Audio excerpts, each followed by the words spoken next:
ನಮಸ್ಕಾರ, ನೀವು ನೋಡ್ತಾ ಇದ್ದೀರಾ ಸುಮನ್ ಟಿವಿ ಕನ್ನಡ. ನಾನು ಮಹೇಶ್ ಎಂ ದಂಡು, ನನ್ನ ಜೊತೆಲಿದ್ದಾರೆ ನನ್ನ ಕಲೀಗ್ ಜಗದೀಶ್. ವೀಕ್ಷಕರೇ, ಇವತ್ತಿನ ಟಾಪಿಕ್ ಬಿಜೆಪಿಯದ್ದು. ಬಿಜೆಪಿಯಲ್ಲಿ ರಾಜ್ಯಾಧ್ಯಕ್ಷರು ಬದಲಾಗ್ತಾರೋ ಇಲ್ಲವೋ ಅಂತ ಹೇಳಿ. ಹಾಲಿ ರಾಜ್ಯಾಧ್ಯಕ್ಷರು ವಿಜೇಂದ್ರ ಅವರಿದ್ದಾರೆ. ಅವರ ಅವಧಿ ನವೆಂಬರ್ಗೆ ಮುಕ್ತಾಯ ಆಗುತ್ತೆ. ನವೆಂಬರ್ ನಂತರ ಯಾರು ಹೊಸ ರಾಜ್ಯಾಧ್ಯಕ್ಷರು ಬರ್ತಾರಾ ಅಥವಾ ವಿಜೇಂದ್ರ ಕಂಟಿನ್ಯೂ ಆಗ್ತಾರಾ, ಇದ್ರ ಬಗ್ಗೆ ಮಾತನಾಡ್ತಾ ಹೋಗ್ತೀವಿ. ಜಗದೀಶ್, ಸಾಕಷ್ಟು ದಿನಗಳಿಂದ ಈ ವಿಚಾರ ಇದೆ, ಹೊಸ ವಿಚಾರ ಅಲ್ಲ, ಬಟ್ ತುಂಬಾ ವರ್ಷಗಳಿಂದ ವಿಚಾರವೇ ಮತ್ತೆ ಬರ್ತಾ ಇದೆ. ಸೊ ನಿಮ್ಗೆ ಏನ್ ಅನ್ಸುತ್ತೆ? ನೋಡಿ ಮಹೇಶ್, ಈಗ ಕೇಂದ್ರದ ಕೋರ್ ಕಮಿಟಿ ತಂಡ ಬಂದಿದೆ. ಬಂದು ಒಂದಿಷ್ಟು ಜನರ ಸಹಿ ಸಂಗ್ರಹವನ್ನು ಕೂಡ ಮಾಡಿದೆ. ಪರ ವಿರೋಧ ವಿರೋಧ ಅನ್ನೋದಕ್ಕಿಂತ ಪರ ಮತ್ತೆ ಹೈಕಮಾಂಡ್ ಹೇಳಿದ ನಾಯಕರು ಮುಂದುವರಿಲಿ ಅನ್ನೋ ತರದ ಅಭಿಪ್ರಾಯಗಳು ರಾಜ್ಯದ ನಾಯಕರಿಂದ ಏನು 30-35 ಜನರ ಸಹಿ ಸಂಗ್ರಹ ಮಾಡಿದ್ದಾರೆ ಅನ್ನುವ ತಂಡದಿಂದ ಸಿಕ್ಕಿದೆ ಕೋರ್ ಕಮಿಟಿಗೆ. ಈ ಸಂದರ್ಭದಲ್ಲಿ ನೋಡೋದಾದ್ರೆ ಬಹುತೇಕ ವಿಜಯೇಂದ್ರ ಅವರು ಬದಲಾವಣೆ ಡೌಟ್ ಅಂತಾನೆ ಎಲ್ಲರೂ ವಿಶ್ಲೇಷಣೆ ಮಾಡ್ತಾ ಇದ್ದಾರೆ. ಇಂಟರ್ನಲ್ ಮಾಹಿತಿಗಳು ಕೂಡ ಅದನ್ನೇ ಹೇಳ್ತಾ ಇದ್ದಾವೆ. ಬಹಳ ಮುಖ್ಯವಾಗಿ ಒಂದಿಷ್ಟು ಕಾರಣಗಳಿದಾವೆ. ಈ ಸಂದರ್ಭದಲ್ಲಿ ಯಾಕೆ ವಿಜಯೇಂದ್ರ ಅವರ ಬದಲಾವಣೆ ಬೇಡ ಅಥವಾ ಇದನ್ನ ಟಚ್ ಮಾಡೋದು ಬೇಡ ಅಂತ ನೋಡಿದ್ರೆ, ಹಿಂದೆ ಯಡಿಯೂರಪ್ಪ ಅವ್ರನ್ನ ತೆಗೆದಂತ ಸಂದರ್ಭದಲ್ಲೇ ಬಿಜೆಪಿಗೆ ಒಂದ್ ರೀತಿ ರಾಜ್ಯ ಬಿಜೆಪಿಗೆ ಅಂತೂ ಹೊಡ್ತಾ ಇದ್ದಿದ್ದನ್ನು ಅದು ಎಲ್ಲರೂ ಗಮನಿಸಿದ್ದಾರೆ. ಅದು 2 ಟೈಮ್ ಆಗಿದೆ. ಈ ಹಿಂದೆ 2013 ಕೆಜೆಪಿ ಕಡ್ದಾಗ ಆಗಿತ್ತು. ಅದಾದ ನಂತರ ಯಡಿಯೂರಪ್ಪನವರನ್ನ ಕೆಳಗಿಳಿಸಿದ, ಸಿಎಂ ಸ್ಥಾನದಿಂದ ಕೆಳಗಿಳಿಸಿದ ನಂತರ 2 ಟೈಮ್ ಆಗಿದೆ ಆ ತರ. ಕರೆಕ್ಟ್. ಸೊ ಬಿಜೆಪಿ ಹೈಕಮಾಂಡ್ಗೆ ಒಂದು ಪಾಠ ಇದೆ. ಕರೆಕ್ಟ್. ಅದು ಆ ಪಾಠ ಕರ್ನಾಟಕದ ಮಟ್ಟಿಗೆ ಇದು ಡಿಫರೆಂಟ್. ಯಾಕಂದ್ರೆ ಬೇರೆಲ್ಲಾ ಕಡೆ ಬಿಜೆಪಿಗೂ ಕರ್ನಾಟಕದ ಬಿಜೆಪಿಗೂ ಬಹಳ ಡಿಫರೆನ್ಸ್ ಇದೆ. ಸೊ ಹಂಗಾಗಿ ಈ ಸಂದರ್ಭದಲ್ಲಿ ವಿಜಯೇಂದ್ರ ಅವರನ್ನು ಮುಟ್ಟಿದ್ರೆ ಖಂಡಿತವಾಗೂ ಮುಂಬರುವಂತ ಚುನಾವಣೆಗಳಿಗೆ ತೊಂದರೆ ಆಗುತ್ತೆ. ಯಾಕೆ ತೊಂದರೆ ಆಗುತ್ತೆ ಕೇಳಿದ್ರೆ, ಈಗ ನಮ್ಮ ಮುಂದೆ ಸಾಲು ಚುನಾವಣೆಗಳಿದ್ದಾವೆ. ತಕ್ಷಣದಲ್ಲೇ ಇದೆ, ಸೆಪ್ಟೆಂಬರ್ ಹೊತ್ತಿಗೆ BBMP ಚುನಾವಣೆ ಇದೆ. ಹೇಳಿ ಕೇಳಿ ನಗರ ಪ್ರದೇಶದಲ್ಲಿ ಅಥವಾ BBMPಯಲ್ಲಿ ಬಿಜೆಪಿಯ ಮಹತ್ವದ ಪಾಲು ಇದೆ. ಸೊ ಅದರಲ್ಲಿ ಬಿಜೆಪಿ ಪಾಲಿದೆ ಅಂತ ಅಂದ್ರೆ ವಿಜೇಂದ್ರ ಅವರ ಪಾಲು ಇದ್ದೇ ಇರುತ್ತೆ. ಅದಾದ ನಂತರದಲ್ಲೇ ನಿಮಗೆ ಜಿಲ್ಲಾ ಪಂಚಾಯತ್, ತಾಲೂಕ್ ಪಂಚಾಯತ್, ಗ್ರಾಮ ಪಂಚಾಯತ್ ಎಲ್ಲ ಎಲೆಕ್ಷನ್ಗಳು ಕೂಡ ಈಗ ಸಾಲಾಗಿ ಬರ್ತವೆ. ಸೊ ನೀವು ಹೇಳಿದ್ರಿ ನವೆಂಬರ್ಗೆ ಅವರ ಅವಧಿ ಏನೋ ಮುಗಿಬಹುದು. ಅಂದ್ರೆ ನೀವು ತಾಂತ್ರಿಕವಾಗಿ ನೋಡಿದ್ರೆ ಹಿಂದೆ ಬಿಜೆಪಿ ಅಧ್ಯಕ್ಷರಾದಂಥವ್ರು ಎಲ್ಲರೂ ಕೂಡ 2.5-3 ವರ್ಷ ಈ ತರ ಬದಲಾಗಿದ್ದನ್ನು ನೋಡಿದೀವಿ. ಈಶ್ವರಪ್ಪ ಇರ್ಬೋದು, ಯಡಿಯೂರಪ್ಪ ಇರ್ಬೋದು, ನಳಿನ್ ಕುಮಾರ್ ಕಟೀಲ್ ಇರ್ಬೋದು, ಸೊ ಈಗ ವಿಜೇಂದ್ರ ಇರ್ಬೋದು, ಇವರಿಗೂ ಕೂಡ ಲೆಕ್ಕಾಚಾರದ ಪ್ರಕಾರ ಬದಲಾವಣೆ ಮಾಡಬೇಕು ಅನ್ನೋ ಮಾತು ಕೇಳಬರೋದು ಇದೆಲ್ಲ ಸಹಜ, ಅಥವಾ ಬೇಡಿಕೆ ಇರೋದು ಸಹಜ. ಒಂದು ಸಾಲು ಚುನಾವಣೆಯ ಕಾರಣ. ಇನ್ನೊಂದು, ಯಡಿಯೂರಪ್ಪ ಕುಟುಂಬದ ಹಿಂದೆ ಅಥವಾ ವಿಜಯೇಂದ್ರ ಅವರ ಹಿಂದೆ ದೊಡ್ಡ ಜಾತಿಯ ಶಕ್ತಿ ಇದೆ.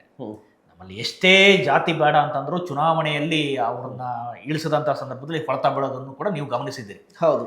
ಸಾಮಾಜಿಕ ಸ್ತರದಲ್ಲಿ ಕೆಲವು, ಈಗ ಸಿದ್ದರಾಮಯ್ಯ ಅವರ ಅಂತ ನಾಯಕರಿಗೆ ಕೆಲವು ಸಾರಿ ಜಾತಿಯನ್ನು ಮೀರಿ ಬೆಳೀತಾರೆ. ಆದ್ರೆ ಬಿಜೆಪಿಯಲ್ಲಿ ನೋಡಿದ್ರೆ ಒಂದು ದೊಡ್ಡ ಸಮುದಾಯವನ್ನ ತಕ್ಷಣದಲ್ಲಿ ಎಲೆಕ್ಷನ್ಗಳನ್ನ ಮುಂದಿಟ್ಕೊಂಡು ಬದಲಾಯಿಸ್ತಾರೆ ಅಂತ ನಾನಂತೂ ಅನ್ಕೊಳ್ಳಲ್ಲ. ಇನ್ನು ಬಿಜೆಪಿಯಲ್ಲಿ ಒಂದು ಪಡೆ ಇದೆ, ವಿರೋಧಿ ಪಡೆ. ಆ ವಿರೋಧಿ ಪಡೆಯನ್ನು ಯಾರೂ ಕೂಡ ಇಲ್ಲಿವರೆಗೂ ಸೀರಿಯಸ್ ಆಗಿ ಪರಿಗಣಿಸಿದಂಗೆ ಕಾಣಿಸ್ತಾ ಇಲ್ಲ. ಓಕೆ.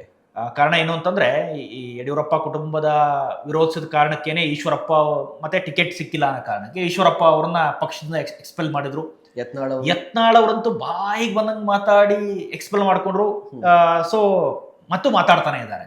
ಆದ್ರೆ ಈಗ ಅವ್ರ ಮಾತಿಗೆ ಅಷ್ಟೊಂದು ಮಾನ್ಯತೆ ಇಲ್ಲ, ಯಾಕಂದ್ರೆ ಅವರು ಪಾರ್ಟಿಯಲ್ಲಿ ಇಲ್ಲ. 3ನೇ ವ್ಯಕ್ತಿ ಮಾತಾಡ್ದಂಗೆ ಆಗುತ್ತೆ, ಅಥವಾ ಒಬ್ಬ ಜನಸಾಮಾನ್ಯ ಮಾತಾಡೋದ್ ರೀತಿ MLA ಅನ್ನೋದೊಂದು ಕನ್ಸಿಡರೇಷನ್ ಬಿಟ್ಟು ಬೇರೆ ಪಾರ್ಟಿಯವ್ರಿಗೂ ಅವ್ರಿಗೂ ಏನು ಡಿಫ್ರೆನ್ಸ್ ಕಾಣಿಸ್ತಾ ಇಲ್ಲ. ಸೊ ಮತ್ತೆ ಇನ್ನೂ ಒಂದು ಅಂಶ ನೋಡಬೇಕು ಅಂದ್ರೆ, ಎಲೆಕ್ಷನ್ ನಡೆಸುವಂತಹ ಚಾಕಚಕ್ಯತೆ, ಯುವಕರನ್ನ ಸೆಳೆಯುವಂತಹ ನಾಯಕ, ಮತ್ತೆ ಅದನ್ನ ಹೇಳಬೇಕು ಬೇಡವೋ ಗೊತ್ತಿಲ್ಲ, ಚುನಾವಣೆಯಲ್ಲಿ ಹಣ ಜಗಜ್ಜಾಹೀರು ಬೇಕೇ ಬೇಕು. ಹಣವನ್ನ ಖರ್ಚು ಮಾಡಾದ್ರೂ ಒಂದು ಸೀಟನ್ನ ತೆಗೆದುಕೊಂಡು ಬರುವಂತ ನಾಯಕ. ಹಿಂದಿನ ಬೈ ಎಲೆಕ್ಷನ್ಗಳಲ್ಲಿ KR ನಗರ ಈ ಕಡೆ ಎಲ್ಲ ನೀವು ನೋಡಿದ್ರೆ ವಿಜೇಂದ್ರ ಅವರಿಗೆ ಆ ಶಕ್ತಿ ಇತ್ತು.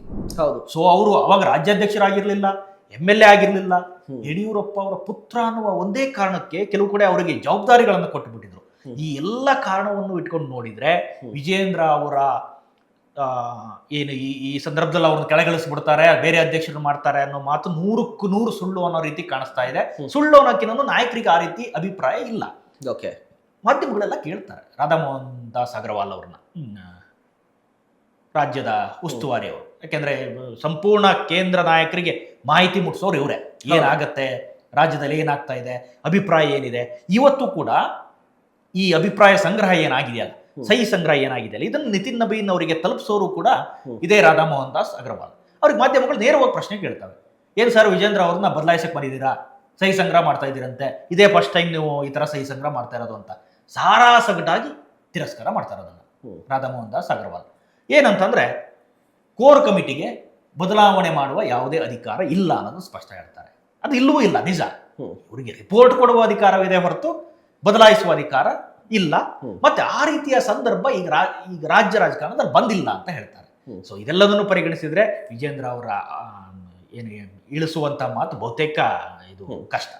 ಓಕೆ, ಈಗ ನನ್ನ ಪಾಯಿಂಟ್ ಆಫ್ ವ್ಯೂ ಅಲ್ಲಿ ನಾನು ಹೇಳೋದಾದ್ರೆ, ನಿಮ್ಮವೇ ಮಾತನ್ನು ತೆಗೆದುಕೊಂಡ್ರು. ವಿಜೇಂದ್ರ ಅವರು ಅನಿವಾರ್ಯ ಯಾಕೆ ಬಿಜೆಪಿಗೆ ಈಗ ಸದ್ಯಕ್ಕೆ ಅಂತ ಹೇಳಿದ್ರೆ, ವಿಜೇಂದ್ರ ಅವರ ಹಿನ್ನೆಲೆಯನ್ನು ನೋಡ್ಕೊಂಡ್ ಬಂದ್ರೆ ಅವ್ರಿಗೆ ದೊಡ್ಡ ಟ್ಯಾಗ್ಲೈನ್ ಇದೆ, ಯಡಿಯೂರಪ್ಪನವರ ಪುತ್ರ. ಅದು ಬ್ರ್ಯಾಂಡ್, ಅದು ಬ್ರ್ಯಾಂಡ್ BY ವಿಜೇಂದ್ರ ಅನ್ನೋದಕ್ಕಿಂತ BY ವಿಜೇಂದ್ರ ಅಂತ ಬರುತ್ತಲ್ವ, ಅದು ಬ್ರ್ಯಾಂಡ್. ಯಾಕಂದ್ರೆ ಯಡಿಯೂರಪ್ಪ ಪುತ್ರ ಅನ್ನೋದೇ ದೊಡ್ಡ ಬ್ರ್ಯಾಂಡ್ ಆಗಿದೆ.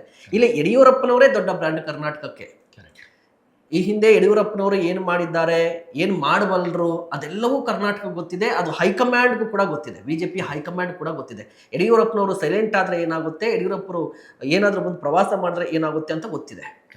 ಇದೊಂದು ರೀಸನ್. ಯಾಕಂದ್ರೆ ಯಡಿಯೂರಪ್ಪ ಪುತ್ರ, ಅದೊಂದು ದೊಡ್ಡ ಶಕ್ತಿ ಆಗಿದೆ. ಬದಲಾವಣೆ ಮಾಡುವುದಾದ್ರೆ ಯಾರನ್ನ ಆಯ್ಕೆ ಮಾಡ್ತೀರಿ, ಯಾರು ರೆಡಿ ಇದ್ದಾರೆ ಅನ್ನೋದು ಇಂಪಾರ್ಟೆಂಟ್ ಬೇಕಾಗುತ್ತಲ್ವಾ. ಕರೆಕ್ಟ್. ಎರಡು ಸೆಕೆಂಡ್ ಜನರೇಷನ್ ನಾಯಕರು ಯಾರು, ಹಿಂದೆ ಯಾರಿದ್ದಾರೆ.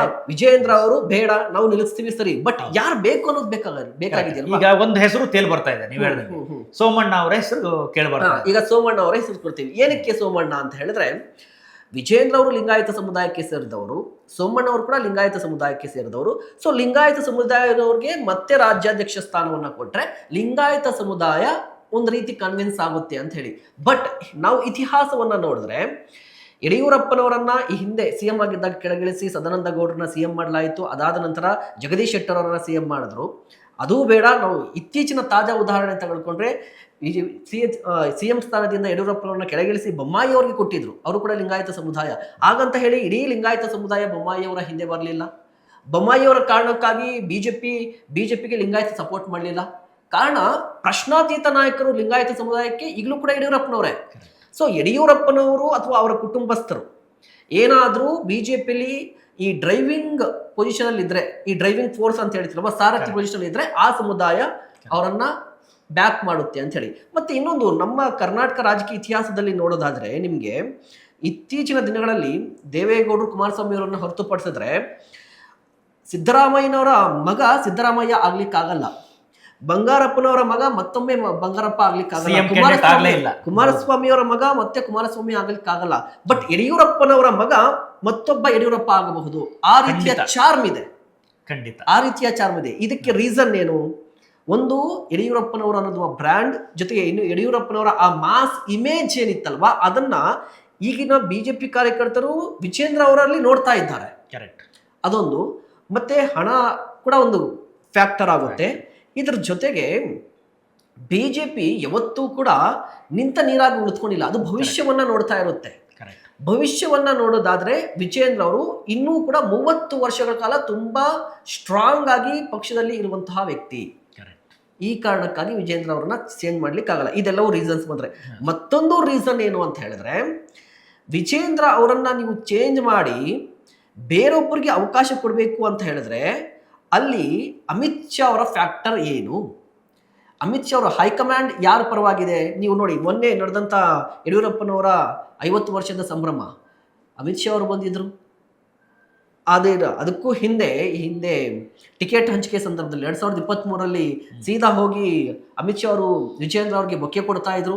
ಅಂದ್ರೆ ಅಮಿತ್ ಶಾ ಅವರು ಬಿಜೆಪಿಯಲ್ಲಿ ಗೊತ್ತಿದೆ ಅವ್ರು ಏನ್ ಇನ್ಫ್ಯಾಕ್ಟ್ ಮಾಡಬಲ್ಲರು, ಅವ್ರು ಯಾವ ರೀತಿಯ ನಿರ್ಧಾರವನ್ನ ತೆಗೆದುಕೊಳ್ತಾರೆ ಅಂತ ಹೇಳಿ. ಒಂದು ಗಟ್ಟಿ ನಿರ್ಧಾರ ತೆಗೆದುಕೊಳ್ಳುವಂತ ತಾಕತ್ತಿರುವಂತ ಅಮಿತ್ ಶಾ ಅವರು ಯಾರ ಪರವಾಗಿದ್ದಾರೆ? ವಿಜೇಂದ್ರ ಪರವಾಗಿದ್ದಾರೆ. ಕರೆಕ್ಟ್.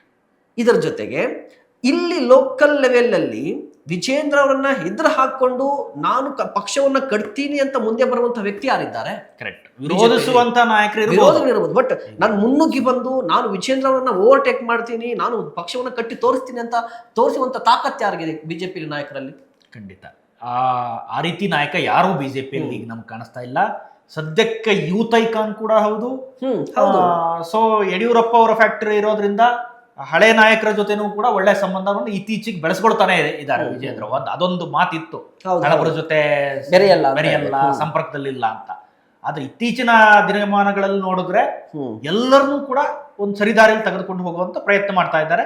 ಇನ್ನೊಂದು ಗುಂಪು ಸಪರೇಟ್ ಆಗ್ಬಿಟ್ಟಿದೆ ಬಿಡಿ. ಮತ್ತೆ ಇನ್ನೊಂದು ಫ್ಯಾಕ್ಟರ್ ಏನು ಅಂತ ಹೇಳಿದ್ರೆ, ವಿಜೇಂದ್ರ ಅವರನ್ನ ಇತ್ತೀಚೆಗೆ ನಾನು ನೋಡ್ತಾ ಇರುವಂತದ್ದು ಅಂತ ಹೇಳಿದ್ರೆ, ಬಿಜೆಪಿ ಯಾಕೆ ಕರ್ನಾಟಕದಲ್ಲಿ ಸಿಂಗಲ್ ಆಗಿ ಅಧಿಕಾರಕ್ಕೆ ಬರಲಿಲ್ಲ ಅಂತ ಹೇಳಿದ್ರೆ, ಬಿಜೆಪಿ ಒಂದು ಸಮುದಾಯ ಅಥವಾ ಮೇಲ್ವರ್ಗದ ಸಮುದಾಯ ಅಂತ ಅಂದ್ರೆ ಫಿಕ್ಸ್ಡ್, ಈಗ ಬ್ರಾಹ್ಮಣ ಸಮುದಾಯ ಆಗಿರ್ಬೋದು, ಮೊದಲಿಯರ್ ಸಮುದಾಯ ಆಗಿರ್ಬೋದು, ಮತ್ತೆ ಲಿಂಗಾಯತ ಸಮುದಾಯ ದೊಡ್ಡ ವೋಟ್ ಬ್ಯಾಂಕ್ ಆಗಿತ್ತು. ಕರೆಕ್ಟ್.